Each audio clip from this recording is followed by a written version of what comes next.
سوال: وہ کون سا جانور ہے جس کے پیچھے چلنے سے نماز کے ٹوٹنے کا ذکر آیا ہے؟ بلی، شیر، گدھا، کتا؟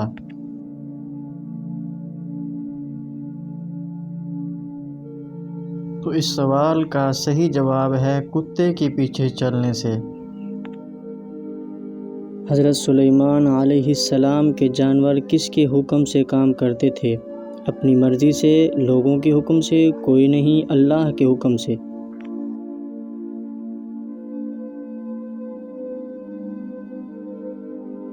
جواب: اللہ کے حکم سے۔ سوال: قرآن میں مکھی کس کام آتی ہے؟ شکار کرنے، کھانے کے لیے، شہد بنانے، حفاظت کے لیے؟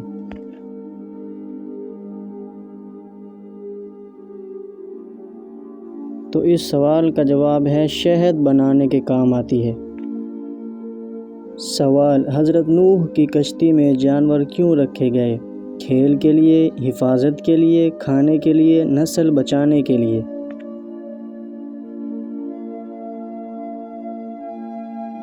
تو اس سوال کا جواب ہے نسل بچانے کے لیے رکھے گئے۔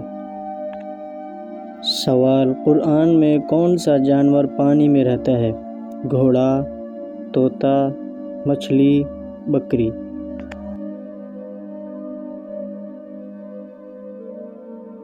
تو اس سوال کا جواب ہے مچھلی پانی میں رہتی ہے۔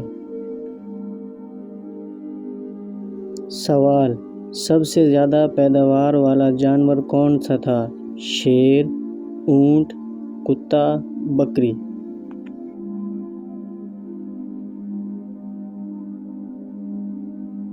تو اس سوال کا جواب ہے سب سے زیادہ پیداوار والا جانور اونٹ تھا۔